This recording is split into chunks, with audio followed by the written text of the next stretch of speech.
Hi friends, thumbnail చూసారుగా? ఆ work అసలు ఏంటి, ఏం జరిగింది, దీని స్టోరీ ఏంటో చెప్తాను. నిజానికి ఈ బ్లౌజ్ పీస్ చూసినప్పుడు నాకు చిన్న డౌట్ అయితే వచ్చిందండి. ఇది కొంచెం డ్యామేజ్ అవుతుందేమో అని అంటే ఎక్కించక ముందు అనమాట. మగ్గానికి ఎక్కించక ముందు నాకు కొంచెం డ్యామేజ్ పీస్ ఏమో అని అనిపించింది. సో కానీ నాకు తెలుస్తుంది. కానీ ఒకసారి ఎక్కించి చూద్దామని ఎక్కించాను అనమాట. నేను కొంచెం గట్టిగా బిగించేసరికి మగ్గం ఎప్పుడైతే టైట్‌గా బిగిస్తామో పీకిపోయినట్టు వచ్చేసింది. నేనైతే వర్క్ స్టార్ట్ చేసేసాను భయపడుతూనే.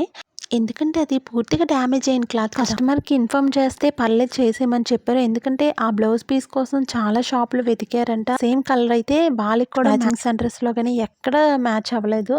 సో దీని మీద చేసేయమన్నారు.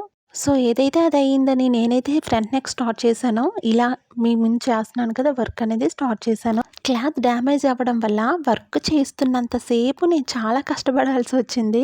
అందులోనే జర్దోసి ఫ్లవర్స్ వచ్చాయి కదా మనకి ఇక్కడ ఫ్లవర్స్ వేస్తున్నాను కదా, జర్దోసి ఒక హాఫ్ ఫ్లవర్ అండ్ ఇంకోటి ఒక ఫుల్ ఫ్లవర్ కూడా వస్తుంది. అదేవిధంగా ఇక్కడ cut beads silver chip use చేసి కూడా నేను రౌండ్ ఫ్లవర్ ఇస్తున్నాను. దానికి ఏంటంటే మళ్ళీ లాంగ్ నాట్స్ వస్తాయి అన్నమాట.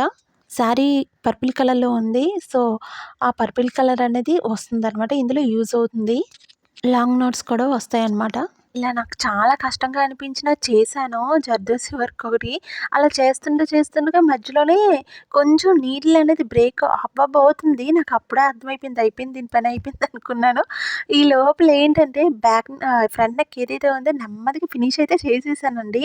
ఇంకా ఇంకేముందిలే, చిన్న అక్కడక్కడ బీడ్స్ వేస్తే సరిపోతుంది. ఇది అయిపోయిన తర్వాత గ్యాప్‌లు కనబడతాయో ఆ గ్యాప్ దగ్గర జస్ట్ మనం షుగర్ బీడ్స్ అనేవి యూజ్ చేయాలి. అదేవిధంగా అక్కడక్కడ ఇంకొంచెం హైలైట్ చేద్దామని, ఎందుకంటే వర్క్ అనేది గోల్డ్ వల్ల ఇక్కడ క్లాత్ అనేది గోల్డ్ కలర్ అవ్వడం వల్ల ఆ వర్క్ అనేది క్లియర్‌గా కనబడట్లేదు. మంచిగా ఎలివేట్ అయితే అవ్వట్లేదు.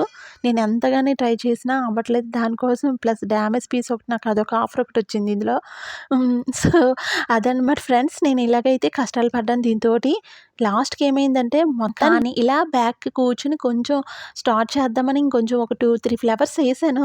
ఇంకా బ్రేక్ అయిపోయిందనమాట నా నీడిల్. నా దగ్గర వేరే ఆప్షన్ ఉంటది. వేరే నీడిల్ ఉంది.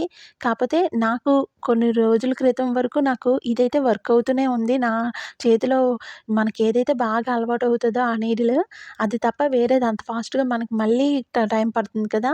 సో ఈ విధంగా నా నీడిల్ ఎంతో హెల్ప్ చేసింది. నాకు నీడిల్ ఇలా బ్రేక్ అయిపోయిందని కొంచెం బాధ అనిపించింది. సో అదనమాట. ఇంకా వెళ్ళిపోయింది నా ఫ్రస్ట్రేషన్. ఇంకా చేస్తున్నప్పుడు నేనింకా చేశాను. ఇంకా ఈ వర్క్ అయితే ఈ బ్లౌజ్ పర్టిక్యులర్‌గా ఈ బ్లౌజ్ పీస్ మీద అయితే నేను చేయలేను. హాఫ్ పట్టు తీయండి, కంపల్సరీ చేసి పెడతానంటే ఓకే అనేసని వాళ్ళు కూడా ఈ డ్యామేజ్ నేను పిక్ పంపించిన తర్వాత ఓకే చేశారు. అంతకు ముందైతే దొరకలేదు కానీ సేమ్ కలర్ బ్లౌజ్ పీసు. అయితే ఈసారి అయితే మాత్రం వెతికి తీసుకొచ్చారు. కొంచెం దగ్గరలో ఉన్న బ్లౌజ్ కలర్ అయితే తీసుకొచ్చారు. దాని మీద వర్క్. సో స్టోరీ అయితే ఇది ఫ్రెండ్స్. మరి డ్యామేజ్ పీస్ అయిన వర్క్ అవుట్‌పుట్ ఎలా ఉందో నాకు కామెంట్ సెక్షన్‌లో చెప్పండి. అదేవిధంగా వీడియో నచ్చితే కంపల్సరీ మన ఛానల్‌ని సబ్స్క్రైబ్ చేసుకోండి. అలాగే లైక్ చేయండి, షేర్ చేయండి, సబ్స్క్రైబ్ మై ఛానల్.